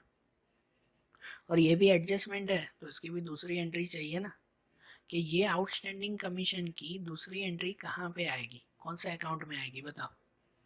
ये आउटस्टैंडिंग कमीशन है मतलब किसी से पैसे लेना बाकी है, तो किसी से भी अगर कुछ लेना बाकी हो ना, तो वो हमारी एसेट कहलाती है। क्या कहलाता है वो? एसेट। सुनना, कुछ भी लेना अगर हमें बाकी हो तो वो हमारी एसेट हुई। तो इसका मतलब ये जो कमीशन आउटस्टैंडिंग है ना, उसकी एंट्री कहाँ करेंगे? दूसरा एसेट में करेंगे। एसेट मतलब बैलेंस शीट के एसेट साइड पे करेंगे। तो हम लोग अब बैलेंस शीट में जाते हैं, और बैलेंस शीट के एसेट साइड पे जो एंट्री की थी उसके नीचे लिखेंगे आउटस्टैंडिंग कमीशन। कि आउटस्टैंडिंग कमीशन कितने लिखेंगे? 500 रुपीज़। सिर्फ 500 रुपये ही बाकी है ना, पहले 2500 थोड़ी लिखेंगे, जो बाकी हो ना वही लिखते हैं। कि आउटस्टैंडिंग कमीशन कितने लिखें? ये 500। बराबर। अब दूसरा एडजस्टमेंट, आखिरी जो फिफ्थ वाला एडजस्टमेंट है, कि एडजस्टमेंट क्या है? Outstanding salary 3000। आउटस्टैंडिंग सैलरी मतलब सैलरी देना बाकी है, 3000 अभी सैलरी देना बाकी है। तो सैलरी कहाँ दिया हुआ है? तो देखो आपके ट्रेडिंग अकाउंट, ट्रायल बैलेंस में डेबिट साइड पे दिया हुआ है, सैलरी एक्सपेंस है ना, तो वो डेबिट साइड पे दिया हुआ है सैलरी 7500 दिया हुआ है कि नहीं? 7500 की सैलरी। तो वो जो सैलरी है उसकी एंट्री हम लोग कहाँ करते हैं? इनकी एंट्री आती है प्रॉफिट एंड लॉस अकाउंट में। सैलरी हमारा एक्सपेंस है ना, तो प्रॉफिट एंड लॉस में मतलब फिर से आप जाओ प्रॉफिट एंड लॉस अकाउंट में। प्रॉफिट एंड लॉस अकाउंट में जो बाकी की एंट्री की हुई थी उसके साथ अब ये लिखो कि सैलरी 7500, पहले अंदर लिखेंगे 7500, और प्लस आउटस्टैंडिंग करेंगे 3000। 7500 3 और 3000 और भी, तो मतलब सैलरी कितनी हो जाएगी? 10500। ठीक है, और ये जो आउटस्टैंडिंग सैलरी है उसकी दूसरी एंट्री करनी है ना। ध्यान दो बेटा, ये बाहर वाले की दूसरी एंट्री नहीं होती, दूसरी एंट्री होती है ये एडजस्टमेंट की हमेशा। तो ये सैलरी जो आउटस्टैंडिंग है 3,000 देना बाकी है, तो उसकी दूसरी एंट्री क्या कहाँ करेंगे। देखो सैलरी देना बाकी है ना, कुछ भी देना अगर बाकी हो ना तो ये हमारी लायबिलिटी होती है। कुछ भी अगर देना बाकी है तो वो हमारा क्या कहलाया, लायबिलिटी कहलाई। तो इसका मतलब ये जो आउटस्टैंडिंग सैलरी है वो जाएगा लायबिलिटी में। तो फिर से बैलेंस शीट में जाएं, और बैलेंस शीट में ऊपर पहले थोड़ी गैप छोड़ दिया करो लायबिलिटी साइड, क्योंकि कैपिटल लिखना होता है। तो 4-5 लाइन छोड़कर वहाँ पर लिखेंगे आउटस्टैंडिंग सैलरी। कि आउटस्टैंडिंग सैलरी कितना लिखेंगे, सिर्फ 3,000, सिर्फ 3,000 आउटस्टैंडिंग सैलरी है ना, बराबर। देखो अब सब एडजस्टमेंट हो गया ना, अब एडजस्टमेंट हो गया। तो अब हम लोग जो ट्रायल बैलेंस में बाकी की चीज़ें हैं ना वो एक एक करके लिखते जाएं खाली। तो देखो ट्रायल बैलेंस में अब डेबिट साइड से शुरू करें। आपकी टेक्स्ट बुक में देखो कि डेबिट साइड से शुरू करें, तो डेबिट में सबसे पहले क्या दिया हुआ है, ड्राइंग दिए हुए हैं। ड्राइंग्स कहाँ लिखते हैं, तो ड्राइंग्स ब्रह्मा विष्णु पार्टनर की ड्राइंग है ना, तो पार्टनर की कोई भी चीज़ें लिखते हैं कैपिटल अकाउंट में। पार्टनर्स की ये चीज़ें हो तो वो कहाँ लिखते हैं, कैपिटल में लिखते हैं। तो ड्राइंग्स कहाँ लिखा जाता है, हमेशा कैपिटल अकाउंट में। तो हम लोग कैपिटल अकाउंट में जाएंगे, देखो कैपिटल अकाउंट में जाएंगे और वहाँ डेबिट साइड पे लिखेंगे ड्राइंग्स। ड्राइंग हमेशा कहाँ पे आता है, डेबिट साइड पे ही आता है। आपके ये ट्रायल बैलेंस में भी तो डेबिट बैलेंस पे ही दिया हुआ है ना, तो वो डेबिट साइड पे ही लिखेंगे ना। तो डेबिट पे लिखेंगे ड्राइंग्स, ब्रह्मा में 5,000 और विष्णु में भी 5,000, ऐसे दिए हुए हैं ना दोनों में, ठीक है। अब उसके बाद क्या दिया हुआ है ट्रायल बैलेंस में, लीज होल्ड बिल्डिंग, और दिया हुआ फ्रॉम 1/4/16 फॉर 10 ईयर्स, जिसकी अमाउंट 60,000 है। अब ये जब ब्रैकेट में ऐसा दिया हुआ हो ना, फ्रॉम 1/4/16 ऐसी डेट या कुछ ब्रैकेट में दिया हुआ है, तो इसका मतलब ये हिडन एडजस्टमेंट कहलाता है। ये क्या कहलाता है, हिडन एडजस्टमेंट। अब ये लीज होल्ड बिल्डिंग का एडजस्टमेंट समझो, ये आपके लिए नया एडजस्टमेंट है, बराबर। और काफ़ी 2-3 सब में ऐसा आएगा लीज होल्ड बिल्डिंग के लिए। तो लीज होल्ड बिल्डिंग क्या कहलाता है, तो इसमें जो है पहले तो देखो लीज होल्ड बिल्डिंग, बिल्डिंग कोई भी बिल्डिंग है तो इसका मतलब वो एसेट्स है। इसकी एंट्री होगी कहाँ पे, तो इसकी एंट्री होगी कहाँ पे, बैलेंस शीट में। बैलेंस शीट में होगी ना, एसेट्स में। अब समझे लीज होल्ड मतलब क्या, तो लीज मतलब कहलाता है रेंट। जब हम लोग कोई बिल्डिंग वगैरह खरीदते हैं ना, तो वो बिल्डिंग को हम लोग रेंट पे अगर खरीदे ना, तो हर महीने महीने रेंट नहीं देते। कुछ 5 साल कुछ 10 साल का रेंट एक साथ दे दिया, समझ रहे हो। जैसे यहाँ पे क्या दिया हुआ, फ्रॉम 1/4/16 फॉर 10 ईयर्स, कि 10 साल के लिए बिल्डिंग खरीद ली और 10 साल का रेंट एक साथ दे दिया है, पूरे 60,000 रुपये, बराबर। तो उसे लीज होल्ड बिल्डिंग कहते हैं। कि जब सालों का रेंट, 1-2 महीने का नहीं बोल रहा हूँ मैं, सालों का, 5 साल 10 साल 15 साल का रेंट जब एक साथ दे दिया हो ना, तो वो बिल्डिंग या वो ज़मीन कहलाती है लीज पे ली हुई, ठीक है। तो ये लीज होल्ड बिल्डिंग होती है ना, तो उसमें 60,000 रुपये हमने रेंट के दिए, तो मतलब एक्चुअली तो ये एक्सपेंस कहलाया, क्या कहलाया, एक्सपेंस है। लेकिन बताओ 60,000 का एक्सपेंस आप एक ही साल में बता दोगे ना, तो आपका तो लॉस हो जाएगा। ये एक साल का एक्सपेंस थोड़ी है, ये तो 10 साल का खर्चा है। आपने 10 साल का खर्चा एक साथ दे दिया है, तो वो 10 साल का खर्चा जो एक साथ दिया, तो उसे अगर एक ही साल में बता दोगे ये एक्सपेंस है हमारा 60,000 रुपये, तो वो तो आपका उस साल लॉस बताएगा कि नहीं, फिर लॉस ज़्यादा हो जाएगा ना। ये 10 साल का खर्चा है, इसीलिए आपको एक एक साल का अलग अलग गिनना होता है। तो ये समझो 1/4/16 मतलब साल की शुरुआत में लिया है, पता 1/4 मतलब 1 अप्रैल कहलाती है। तो 1/4/16 मतलब 1 अप्रैल साल की शुरुआत में लिया है 10 सालों के लिए। तो 10 सालों का खर्चा 60,000 रुपये, तो एक साल का खर्चा कितना हुआ, ये खुद गिनेंगे ना। कि 10 साल का खर्चा दिया, रेंट दिया हमने 60,000 रुपीज़, तो एक साल का रेंट कितना हुआ, एक साल का रेंट हुआ 6,000 रुपीज़। मतलब कि इस साल हमें सिर्फ 6,000 रुपीज़ बताने हैं। और बाकी का जो हुआ ना, तो वो बाकी की हमारी एसेट्स हुई। बाकी की बिल्डिंग तो हमारे पास है कि नहीं, बाकी का जो खर्चा हुआ, बाकी का जो रेंट हमने दिया है, तो वो बिल्डिंग तो हमारे पास ही है ना, तो मतलब वो तो हमारा एसेट्स कहलाया ना। तो इसलिए देखो, लीज होल्ड बिल्डिंग की हम लोग एंट्री कैसे करेंगे, वो लिखेंगे बैलेंस शीट में। तो फिर से जाएं बैलेंस शीट में। बैलेंस शीट में एसेट्स में हम लोग लिखें बाकी की एंट्रीज के साथ। अब एसेट्स में लिखें वो है लीज होल्ड बिल्डिंग, मैंने शॉर्ट में लिखा LH, मतलब lease hold. Lease hold building 60,000, अंदर लिखेंगे पहले 60,000 और minus return of. Return of मतलब कट करना, कि इस साल कितने कम हुए, तो इस साल का रेंट कितना, तो इस साल का रेंट हुआ 6,000 रुपये सिर्फ। 10 साल के लिए लिया है ना, तो वो ओरली काउंट करेंगे हम लोग 6,000 रुपये। तो इस साल का खर्चा 6,000, तो माइनस 6,000, तो बची कितना हमारे पास 54,000, ये बाहर लिखेंगे।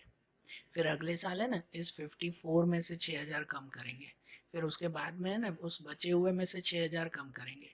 तो ऐसे 10 साल तक चलेगा हमारा खर्चा, समझे ना। ये लीज होल्ड कहलाता है। और ये भी एक तरह का हिडन एडजस्टमेंट है। ये हिडन एडजस्टमेंट है, मतलब ये जो 6,000 का खर्चा हुआ, इसकी दूसरी एंट्री करनी पड़ेगी। ये एडजस्टमेंट है, तो दूसरी एंट्री करनी पड़ेगी ना हमें। ऊपर जो हमने ड्राइंग लिखा था ना, आपकी टेक्स्ट बुक में देखो जो ड्राइंग लिखा, उस ड्राइंग पे कोई एडजस्टमेंट नहीं था, तो वो ड्राइंग खाली हमने कैपिटल अकाउंट में एक ही एंट्री की। जिस पे एडजस्टमेंट नहीं है उसकी एक ही एंट्री करेंगे। यहाँ पे एडजस्टमेंट है ये 6,000 का, तो इसकी दूसरी एंट्री। इसकी दूसरी एंट्री कहाँ होगी, तो ये जो 6,000 रुपये है ना, वो हमारा एक्सपेंस है, ये लॉस है हमारा, ठीक है।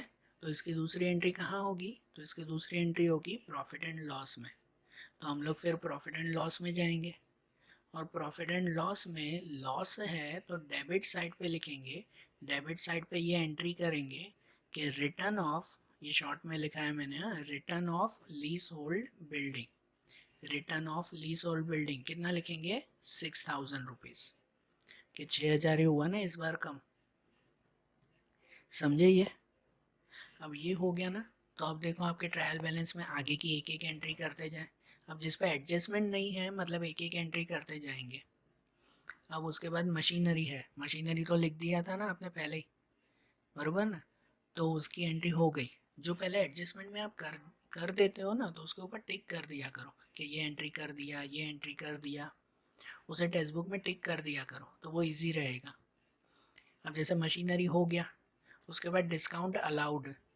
डिस्काउंट अलाउड मतलब हमने डिस्काउंट दिया, तो ये एंट्री कहाँ करते हैं, डिस्काउंट दिया, मतलब ये हमारा एक तरह का लॉस है, तो उसकी एंट्री कहाँ होती है, प्रॉफिट एंड लॉस में ही ना। तो उसे, ये जो लीज होल्ड बिल्डिंग है ना, उसके नीचे ही लिखेंगे, उसके नीचे ही लिखेंगे डिस्काउंट अलाउड के 350। फिर आपके टेक्स्ट बुक में देखो डिस्काउंट अलाउड हो गया 350, उसके बाद डेप्टर्स, तो डेप्टर्स लिख दिया हमने, वो भी लिख दिया ना। तो डेप्टर्स के बाद कैरेज आउटवर्ड, तो कैरेज आउटवर्ड वो भी हमारा एक्सपेंस है, कैरेज।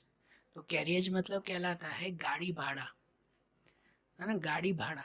और ये आउटवर्ड है, आउटवर्ड मतलब कोई चीज़ बेची हो ना, उसके लिए जो गाड़ी भाड़ा का भी चुकाना पड़ता है वो। अगर कैरेज इनवर्ड होता ना, मतलब कोई चीज़ खरीदते वक्त जो गाड़ी भाड़ा चुकाते हैं वो। कैरेज इनवर्ड वो ट्रेडिंग अकाउंट में लिखते हैं, और कैरेज आउटवर्ड वो प्रॉफिट एंड लॉस अकाउंट में लिखते हैं। तो ये कैरेज आउटवर्ड है, इसे भी कहाँ लिखेंगे, प्रॉफिट एंड लॉस में ही। ये जो डिस्काउंट लिखा ना, उसके नीचे ही लिखो कैरेज आउटवर्ड 1,200 रुपये, वहीं पे ही आएगा ना। उसके बाद टेक्स्ट बुक में देखो कैरेज आउटवर्ड के बाद फर्नीचर फिक्सचर, वो तो लिख दिया आपने। सैलरी वो भी लिख दिया आपने, लिख दिया ना वो सैलरी, आउटस्टैंडिंग सैलरी के साथ ये सैलरी की एंट्री कर दी थी ना ऊपर, ठीक है ना। बेड डेप वो भी हो गया। बिल रिसीवेबल ये लिखना है। बिल रिसीवेबल ये क्या है, तो बिल रिसीवेबल वो हमारी एसेट्स कहलाती हैं, क्योंकि बिल्स रिसीवेबल मतलब किसी से पैसे लेने हैं, तो जिससे भी पैसे लेने हैं ना, वो हमारी एसेट्स हुई। ये इनकम नहीं है, प्रॉफिट एंड लॉस में मत लिखना। Bill receivable profit and loss में नहीं आएगा, इनकम नहीं है, अभी मिलने वाले हैं, हमें मिले नहीं हैं। तो इसलिए बिल रिसीवेबल कहाँ पे लिखेंगे हम लोग, तो बिल रिसीवेबल लिखेंगे बैलेंस शीट में। तो बैलेंस शीट में जाओ और बैलेंस शीट में एसेट्स में लिखो बिल रिसीवेबल 20,000, ठीक है ना। बैलेंस शीट के एसेट्स में लिखेंगे बिल रिसीवेबल 20,000। उसके बाद है ट्रेडिंग एक्सपेंस, तो ये एक्सपेंस है। ट्रेडिंग एक्सपेंस कहाँ लिखते हैं? अब ये भी एक बात नोट करना, ट्रेडिंग एक्सपेंस है तो उसे ट्रेडिंग अकाउंट में नहीं लिखते। ट्रेडिंग एक्सपेंस वो सेल्स एक्सपेंस कहलाते हैं, तो इसका मतलब वो आते हैं हमेशा प्रॉफिट एंड लॉस में। ये नोट कर लो कभी कंफ्यूजन हो तो, कि trading expense profit and loss में लिखे जाते हैं। इसमें तो पता है ट्रेडिंग अकाउंट बनाया ही नहीं है हमने, लेकिन वैसे भी trading expense profit and loss में लिखते हैं। तो हम लोग फिर से प्रॉफिट एंड लॉस में जाएं, और प्रॉफिट एंड लॉस में लिखा था ना कैरेज आउटवर्ड, उसके साथ लिखें ये ट्रेडिंग एक्सपेंस 5,900। फिर उसके नीचे है कैश बैलेंस, आपकी टेक्स्ट बुक में वो है कैश बैलेंस। तो कैश बैलेंस कहाँ लिखते हैं? कैश वो हमारी एसेट्स है, कैश एसेट हुई ना हमारी, तो इसे लिखते हैं बैलेंस शीट में। तो अब बैलेंस शीट में जाओ फिर से, कि बैलेंस शीट में एसेट्स में आखिरी में फिर से लिखें कैश, बिल रिसीवेबल लिखा ना, उसके नीचे कैश बैलेंस 6,000। फिर उसके नीचे है स्टॉक, स्टॉक के ब्रैकेट में क्या दिया हुआ है? 31,317, 31/3 मार्च एंडिंग, मतलब कि ये हुआ हमारा क्लोजिंग स्टॉक, ये साल के एंड का है। तो साल के एंड का मतलब क्या कहलाया? ये क्लोजिंग स्टॉक हुआ। और क्लोजिंग स्टॉक कहाँ लिखते हैं? क्लोजिंग स्टॉक दो जगह पे लिखते हैं, एक लिखते हैं ट्रेडिंग अकाउंट में और एक लिखते हैं बैलेंस शीट के एसेट्स में। स्टॉक है वो हमारा एसेट्स कहलाया ना। यहाँ ट्रेडिंग अकाउंट तो हमने बनाया ही नहीं है, तो इसलिए ये स्टॉक कहाँ पे लिखेंगे? स्टॉक लिखेंगे बैलेंस शीट में ही। बैलेंस शीट में ये जो कैश लिखा ना, उस कैश के नीचे ही हम लोग लिखेंगे, उस कैश के नीचे ही लिखें क्लोजिंग स्टॉक 73,000, लिखा ना क्लोजिंग स्टॉक भी, बराबर। अब क्रेडिट साइड की चीज़ें लिखें, कि उसमें है कैपिटल अकाउंट। अब कैपिटल अकाउंट ब्रह्मा और विष्णु का जो दिया हुआ है, कैपिटल अकाउंट मतलब ये कहाँ लिखेंगे? ये कैपिटल अकाउंट में लिखेंगे ना, ये कैपिटल अकाउंट का ओपनिंग बैलेंस है। तो हम लोग कैपिटल अकाउंट में जाएंगे, जो ऊपर पहली लाइन छोड़ी थी कि नहीं, उस पहली लाइन में बैलेंस ब्रॉड फॉरवर्ड करके लिखेंगे, बाय बैलेंस ब्रॉड फॉरवर्ड, मतलब गए साल का लेकर लाए। तो ये जो बैलेंस लेकर आए हैं ब्रह्मा और विष्णु, तो ब्रह्मा का कैपिटल कितना है? 55,000 और विष्णु का कैपिटल 45,000। तो कैपिटल अकाउंट के क्रेडिट में जब भी कैपिटल का बैलेंस लिखना हो तो वो क्रेडिट में ही लिखेंगे, है ना, ओपनिंग बैलेंस यहीं पे ही आएगा। तो यहाँ हम लोग ये बैलेंस लिखेंगे 55,000 और 45,000, ये लिखा ना। अब उसके बाद क्या दिया हुआ है? उसके बाद है लोन ऑफ ब्रह्मा फ्रॉम 1,716, है ना, 50,000, लोन ऑफ ब्रह्मा, ये ब्रह्मा की लोन। अब ये भी एक चीज़ आप नोट कर लो, ये लोन हर सम में आएगा। अब जब भी लोन की एंट्री हो ना, तो लोन की 3 एंट्री करते हैं। कौन सी 3 एंट्री? तीनों एंट्री याद कर लो, ठीक है। लोन की हमेशा 3 एंट्री होगी, फिर वो लोन किसी की भी हो, पार्टनर की लोन हो या कोई थर्ड पार्टी की लोन हो, कोई भी लोन हो ना, उसकी हमेशा 3 एंट्री आएगी। पहली एंट्री कहाँ पर? तो देखो ये लोन होती है ना, जो 50,000 की लोन है, कोई भी लोन वो हमारी लायबिलिटी है, हमें चुकानी पड़ेगी ना ये लोन, तो लोन हमारी लायबिलिटी कहलाई, सही बात कि नहीं? तो इसीलिए ये सबसे पहले लोन की एंट्री हम लोग करेंगे लायबिलिटी में। तो सबसे पहले लायबिलिटी में जो आउटस्टैंडिंग सैलरी लिखा था उसके नीचे लिखेंगे लोन ऑफ ब्रह्मा 50,000, कि पहले पूरी लोन लिख देंगे, पूरी अमाउंट लिखेंगे डायरेक्ट बाहर ही 50,000 की, ये पहली एंट्री। दूसरी एंट्री उसके नीचे ही करेंगे कि लोन का इंटरेस्ट, आपको देखो ब्रैकेट में दिया हुआ है 1,716, ये ब्रैकेट में दिया हुआ है मतलब एडजस्टमेंट है ये, कि 1,716 को हमने लोन ली थी, तो इसका मतलब ये 1,7 से लेकर आज मार्च एंडिंग 31/3, तो गिनो कितने महीने हुए, कितने महीने हुए वो गिनो। 1,7 से लेकर 1,7 से मतलब 7th मंथ, 8, 9, 10, 11, 12, उसके बाद 1, 2 और 3 मंथ, मतलब टोटल 9 मंथ हुए। कितने महीने हुए लोन के लिए? 9 मंथ हुए। तो मतलब जो 50,000 की लोन ली है ना हमने, उसके ऊपर 9 महीने का इंटरेस्ट देना है। 9 महीने का इंटरेस्ट हमें देना है, लेकिन कितने परसेंटेज इंटरेस्ट? इंटरेस्ट का परसेंटेज तो होता है कि नहीं? कितने परसेंटेज इंटरेस्ट देना है, कुछ है फिक्स? नहीं ना। तो ये भी एक टॉपिक याद रखो, ये फर्स्ट चैप्टर में थियरी थी कि जब भी कोई पार्टनर की लोन हो ना, पार्टनर के लिए लोन हो ना, तो कुछ दिया हुआ हो या न दिया हुआ हो, उसको 6% का इंटरेस्ट देते हैं। कितना इंटरेस्ट देते हैं? 6%। मतलब कि यहाँ जो ब्रह्मा की लोन है ना 50,000, इसके ऊपर 6% इंटरेस्ट गिनना है। और 6% इंटरेस्ट कितने महीने का? 9 महीने के लिए गिनना है। समझे? अगर कोई थर्ड पार्टी होती ना, तो आपको टेक्स्ट बुक में परसेंटेज दिया हुआ ही होता कि भाई इसकी लोन पे 10% इंटरेस्ट गिनो या 7% गिनो। लेकिन पार्टनर की लोन हो ना, तो उस पर हमेशा 6% ही गिनते हैं, दिया हो कि ना दिया हो। सही बात। तो देखो ब्रह्मा की लोन वो 50,000 दी गई है, पहली एंट्री ये। नीचे इंटरेस्ट ऑन लोन लिखेंगे, तो इस पर कैसे इंटरेस्ट गिने? सुनो कि जो 50,000 है, आपके कैलकुलेटर में गिनना कि जो 50,000 है उसके पहले मल्टीप्लाई 6% करेंगे।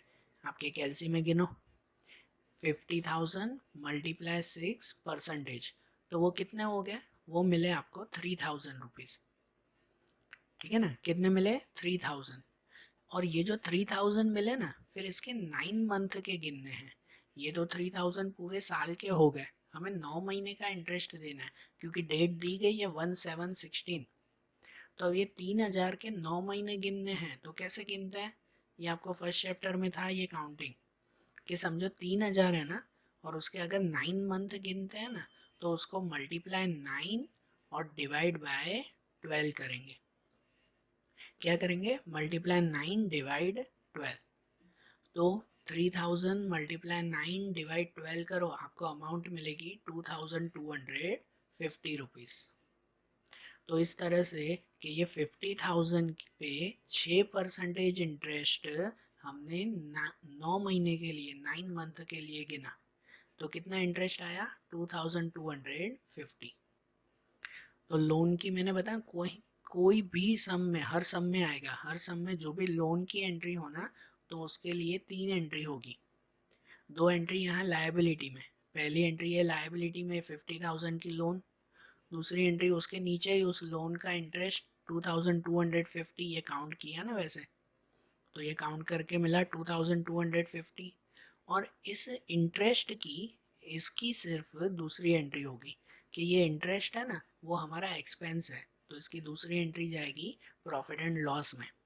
अब यहाँ सुनो, ये इंटरेस्ट भले ही, लोन का इंटरेस्ट भले ही पार्टनर का हो या कोई थर्ड पार्टी का हो, यहाँ पार्टनर का है तो एप्रोप्रिएशन में नहीं लिखना है, लोन की एंट्री प्रॉफिट एंड लॉस में ही आएगी, फिर भले वो पार्टनर की लोन हो या किसी की भी लोन हो। 2 एंट्री यहाँ पे लायबिलिटी में, और तीसरी एंट्री हम लोग लिखेंगे प्रॉफिट एंड लॉस में। प्रॉफिट एंड लॉस में आखिरी में लिखेंगे, सबके बाद लिखेंगे इंटरेस्ट ऑन लोन 2,250, यहाँ खाली इंटरेस्ट। समझे? लोन की एंट्री भी समझ में आ गई। अब उसके बाद देखें, उसके बाद क्या दिया हुआ है, वो है डिस्काउंट रिसीव्ड। टेक्स्ट बुक में डिस्काउंट रिसीव्ड मतलब डिस्काउंट मिला, और डिस्काउंट मिला मतलब ये हमारी इनकम हुई। इनकम कहाँ लिखते हैं? तो इनकम लिखते हैं प्रॉफिट एंड लॉस के क्रेडिट पे, प्रॉफिट एंड लॉस में ही लिखेंगे ना, यहाँ क्रेडिट साइड पे लिखेंगे। तो ये कमीशन के नीचे ही हम लोग लिखें डिस्काउंट रिसीव्ड, तो ये डिस्काउंट लिखें हम लोग कितना? 400 रुपीज़, बराबर। ये 400 डिस्काउंट। उसके बाद डिस्काउंट के बाद क्या है? क्रेडिटर्स। क्रेडिटर्स कहाँ लिखते हैं? तो क्रेडिटर्स हमारी लायबिलिटी होती है। क्रेडिटर्स मतलब जिनसे हम लोग कुछ परचेज करते हैं, खरीदते हैं, तो उनको पैसे चुकाने हैं ना, तो क्रेडिटर हमारी लायबिलिटी हुई, तो उसको जाएंगे बैलेंस शीट में, और बैलेंस शीट में यहाँ लायबिलिटी पे लिखेंगे हम लोग क्रेडिटर्स, के क्रेडिटर्स लिखे कितने? 25,000। क्रेडिटर के बाद क्या है? तो वो है कमीशन। कमीशन तो लिख दिया ना पहले, प्रॉफिट एंड लॉस में लिख दिया था हमने। कमीशन के बाद है बिल्स पेबल। बिल्स पेबल क्या है? तो बिल्स पेबल भी हमारा लायबिलिटी ही कहलाता है। बिल्स पेबल मतलब जिनको जिनको पैसे चुकाने हैं, तो ये भी हमारी लायबिलिटी है। मतलब यहाँ क्रेडिटर्स के नीचे ही हम लोग लिखेंगे, उसके नीचे ही लिखा बिल्स पेएबल, ठीक है, 5000 रुपीज़। और बिल्स पेएबल के बाद क्या है, ट्रेडिंग अकाउंट। ये जो ट्रेडिंग अकाउंट है ना, तो इसका मतलब ये ट्रेडिंग अकाउंट का क्लोजिंग बैलेंस है। ट्रेडिंग अकाउंट का क्लोजिंग बैलेंस क्रेडिट साइड पे दिया हुआ है ना, तो इसका मतलब ये ग्रॉस प्रॉफिट है। तो ये जो ट्रेडिंग अकाउंट का बैलेंस है ना, उसे कहाँ लिखेंगे, जैसे मैंने स्टार्टिंग थियरी में बताया कि ट्रेडिंग अकाउंट को क्लोज करते हैं तो उसको क्लोज करके कहाँ लेके आते हैं, तो उसको क्लोज करके प्रॉफिट एंड लॉस में लेकर आते हैं। तो इसीलिए ये जो ट्रेडिंग अकाउंट डायरेक्टली दिया हुआ है उसे प्रॉफिट एंड लॉस में लिखेंगे। यहाँ क्रेडिट साइड पे दिया हुआ है आपकी टेक्स्ट बुक में, तो हम भी क्रेडिट साइड पे लिखेंगे। मतलब अब जाओ प्रॉफिट एंड लॉस में, और प्रॉफिट एंड लॉस में जो ऊपर लाइन हमने छोड़ी थी ना, उस लाइन पे लिखो ट्रेडिंग अकाउंट, और ट्रेडिंग अकाउंट वहाँ पे लिखो 97,500, ठीक है ना, डायरेक्ट बाहर ना। अब हो गई ना सब एंट्रीज, सब एंट्रीज कंप्लीट, एडजस्टमेंट भी और सभी एंट्रीज भी। जिस जिस पे एडजस्टमेंट था उनकी दो दो एंट्री की हमने, और जिस पे एडजस्टमेंट नहीं था उसको एक एक बार ही लिखा। अब सब हो गया, अब क्लोज करेंगे। अब एक एक करके क्लोज करें। सबसे पहले क्या क्लोज करें, यही प्रॉफिट एंड लॉस अकाउंट, पहला यही है ना। तो क्लोज कैसे करते हैं, कि पहले चेक करो कि ये जो डेबिट साइड पे है और ये जो क्रेडिट साइड पे है, दोनों में से किसका टोटल ज़्यादा लग रहा है। किसका टोटल ज़्यादा है, तो ये क्रेडिट साइड का टोटल ज़्यादा है ना। तो पहले क्रेडिट साइड का नीचे टोटल करते हैं, क्रेडिट साइड में नीचे पहले टोटल करते हैं। तो देखो, जैसे मैंने डायरेक्टली सॉल्व करके बताऊं, तो यहाँ पर पहले क्रेडिट साइड पे टोटल करेंगे। तो क्रेडिट साइड पे आप लोग इन सब का टोटल करोगे, जो बाहर की अमाउंट है, तो उसका टोटल मिलेगा ये 1,06,650 रुपीज़। इसका ये टोटल मिला। वही टोटल यहाँ पे भी लिख देंगे, क्योंकि आखिरी में तो टोटल दोनों का सेम आना चाहिए ना। तो ये इसका टोटल आपको मिला 1,06,650, वही हमने यहाँ पे भी लिखा। और ये 1,06,650 में से ये सभी अमाउंट माइनस करेंगे, ठीक है, ये सब अमाउंट उसमें से माइनस करेंगे। और इन सब में से माइनस करोगे ना, तो आखिरी में आपको ये अमाउंट मिलेगी 68,750। ये अमाउंट हमारी कहलाई नेट प्रॉफिट। इस साइड का टोटल ज़्यादा था ना, यहाँ का टोटल ज़्यादा हुआ ना, वो टोटल हमने यहाँ पे लिखा और उसमें से ये सब चीज़ें माइनस की, तो हमें क्या मिला, हमें मिला नेट प्रॉफिट, ठीक है। ये नेट प्रॉफिट हुआ 68,750। ये profit and loss account close, एक अकाउंट क्लोज हुआ। फिर ये जो नेट प्रॉफिट होता है उसे कहाँ ले जाते हैं, ये नेट प्रॉफिट को ले जाते हैं दूसरे इसके बाद वाले account profit and loss appropriation में।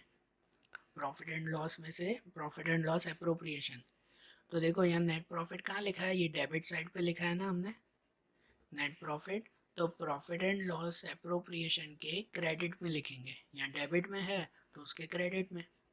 तो देखो, अब दूसरा प्रॉफिट एंड लॉस एप्रोप्रिएशन, उसमें क्रेडिट पे ऊपर लिखेंगे नेट प्रॉफिट कितना 68,500। और अब इसको क्लोज करेंगे। तो इसको क्लोज करें ना, तो इसमें भी इस साइड का ही टोटल ज़्यादा है। यहाँ पे तो खाली 9,000 ही दिए हुए हैं, ये तो मैंने ढूंढा है आगे कि यहाँ सिर्फ 9,000 ही दिए हुए हैं, इसका टोटल ज़्यादा है। तो इसका टोटल यहाँ पे यही ना 68,500, यहाँ पे भी 68,500, ठीक है। यहाँ जो लिखा वही यहाँ पे भी लिखेंगे, और उसमें से ये 9,000 माइनस कर देंगे। तो इसमें से 9,000 माइनस किया ना, तो मिला हमें ये 59,750। ये जो 59,750 हुआ, ये हमारा क्या कहलाया, ये कहलाया हमारा डिविजिबल प्रॉफिट। 59,750 ये हमारा क्या हुआ, डिविजिबल प्रॉफिट हुआ, ठीक है ना। इसे डिविजिबल प्रॉफिट कहते हैं। अब देखो, नाम ही है डिविजिबल प्रॉफिट, मतलब डिवाइड कर देना है ना, बांट देना है ना। किसको बांटेंगे, दोनों पार्टनर्स को ना। प्रॉफिट एंड लॉस एप्रोप्रिएशन में जो भी आपको प्रॉफिट या लॉस मिले ना, तो उसको दोनों पार्टनर्स को बांट देते हैं। तो ये 59,750 वो ब्रह्मा और विष्णु को बांट देंगे। कैसे बांटेंगे, तो वो आपके क्वेश्चन में लिखा हुआ है। आपके क्वेश्चन की स्टार्टिंग में देखो, उसमें लिखा हुआ है कि their profit and loss ratio वो 3:2 है। है ना, firm sharing profit and loss in a proportion 3:2। मतलब ये 59,750 उसको 3:2 में बांट देंगे। तो ब्रह्मा को 3 रेशियो में, इसको 2 रेशियो में कैसे बांटेंगे? तो ब्रह्मा के लिए पहले जो प्रॉफिट है ना 59,750, ये प्रॉफिट मल्टीप्लाई 3 रेशियो है तो 3, और अपॉन में टोटल 3:2 है तो 3 + 2 कितना हुआ 5, तो उसको मल्टीप्लाई 3/5। तो आप कैलकुलेटर में चेक करो कि 59,750 मल्टीप्लाई 3/5 तो कितना मिलेगा? ये मिलेगा 35,850। और विष्णु को बांटना है 2 रेशियो में, तो ये 59,750 मल्टीप्लाई 2/5 करेंगे। मल्टीप्लाई क्या करेंगे? 2/5। तो 2/5 करोगे इसको तो आंसर मिलेगा ये 23,900। तो देखो इसको जो क्लोज किया ना, प्रॉफिट एंड लॉस एप्रोप्रिएशन को हमने क्लोज किया, तो उसके क्लोज से ये डिविजिबल प्रॉफिट मिला। ये डिविजिबल प्रॉफिट वो दोनों को डिवाइड कर दिया, ब्रह्मा और विष्णु को। अब इसको डिवाइड किया ना, तो ये डिवाइड किया हुआ प्रॉफिट वो कहाँ जाएगा? ये इसके आगे जाएगा कैपिटल अकाउंट में। उसमें भी यहाँ डेबिट साइड पे ये लिखा हुआ है, तो हम लोग कैपिटल अकाउंट के क्रेडिट में लिखेंगे। तो अब कैपिटल अकाउंट में जाते हैं, और कैपिटल अकाउंट के क्रेडिट में ऊपर जो लाइन छोड़ी थी ना 2, उसमें एक में बैलेंस लिखा था और दूसरी लाइन में लिखेंगे डिविजिबल प्रॉफिट। और डिविजिबल प्रॉफिट में ब्रह्मा विष्णु दोनों में वो अमाउंट लिखेंगे। आगे जो हमने अप्रोप्रिएशन में गिना कि ब्रह्मा के लिए कितना था 35,850 और विष्णु के लिए कितना था 23,900। बराबर, ये भी मिल गया ना। अब इसको क्लोज करेंगे। अब कैपिटल अकाउंट को क्लोज करें। इसको कैसे क्लोज करें? तो उसमें एक एक करके क्लोज किया करो। 2 है ना इसमें, ब्रह्मा विष्णु। समझो पहले ब्रह्मा, तो ब्रह्मा का पहले यहाँ पे टोटल करेंगे, इस साइड का टोटल, है ना। कैपिटल अकाउंट में हमेशा क्रेडिट साइड का ही पहले टोटल करेंगे, वही ज़्यादा होगा, उसमें देखने की ज़रूरत ही नहीं है। तो पहले ब्रह्मा का टोटल करें, तो उसका टोटल आया ये 95,850। ये यहाँ पे आया तो यहाँ पे भी ये ब्रह्मा में लिख दें। ठीक है, मैंने डायरेक्ट सॉल्यूशन किया है, लेकिन सुनना कि पहले ब्रह्मा का टोटल और वही टोटल यहाँ पर भी। फिर इसमें से ये 5,000 माइनस कर देंगे। यहाँ पे देखो आपके नोट में कि सिर्फ 5,000 ही अमाउंट है, तो ये 5,000 माइनस कर देंगे। तो इसमें से 5,000 माइनस किया, तो अब यहाँ पे लिखेंगे बैलेंस कैरी फॉरवर्ड, जो बैलेंस बचा वो, कि 95 में 5,000 माइनस, तो कितना बैलेंस बचा 90,850। ये बैलेंस बचा हमारा। ठीक है, ये ब्रह्मा का आखिरी का कैपिटल। अब विष्णु के लिए, तो अब विष्णु का टोटल करो कि इन सब का टोटल ये आएगा 72,900। यहाँ पे भी वही लिखें 72,900, और इसमें से ये 5,000 माइनस, ये ड्राइंग लिखी थी ना वो 5,000 माइनस, तो 72,900 में से 5,000 माइनस तो बचेगा 67,900। क्या बचेगा? 67,900 बचेगा। तो ये विष्णु का जो है वो बैलेंस बचा।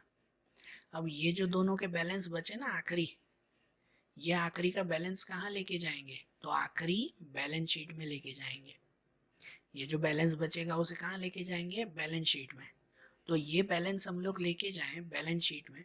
बैलेंस शीट में ऊपर ये 3-4 लाइन छोड़ी थी कि नहीं, उस 3-4 लाइन में हम लोग लिखेंगे कि कैपिटल अकाउंट, उसमें ब्रह्मा के लिए लिखेंगे 90,850, देखो वही था ना आगे, और प्लस विष्णु में लिखेंगे 67,900। ये दोनों का जो बैलेंस आगे बचा वो, और इन दोनों का टोटल बाहर लिखेंगे 1,58,750। और फाइनली अब इसमें कुछ नहीं करना है, सब एंट्रीज हो गई। अब फाइनली इनका टोटल कर देंगे कि यहाँ पे लायबिलिटीज़ में सबका टोटल, तो इन सब का टोटल ये आएगा 2,44,000। और यहाँ एसेट्स में सबका टोटल, तो एसेट्स में इन सब का टोटल आएगा 2,44,000। बरोबर, दोनों का अगर टोटल इक्वल आ गया मतलब आपका सम करेक्ट है। समझ आया ना? तो देखो है ये सिंपल, सिर्फ एंट्रीज आपको सही जगह पर करनी है। सही एंट्रीज की ना तो आपका आंसर आएगा ही आएगा। आज तो हमने सिर्फ पहला सम देखा, इसलिए जो है वो इतना वीडियो भी इतना लंबा हो गया। ठीक है, थियरी और सम देखी थी इसीलिए। अब कल से रोज एक एक सम हम लोग देखते जाएंगे उसमें, कि जिसमें थियरी भी आएगी आपकी बीच में और इनके सॉल्यूशंस भी हम लोग देखते जाएंगे। ठीक है, तो आज जैसे हमने ये पहला सम देखा, अब इसका दूसरा सम, आगे के सम्स कल के वीडियोस में देखते हैं। Okay, thank you.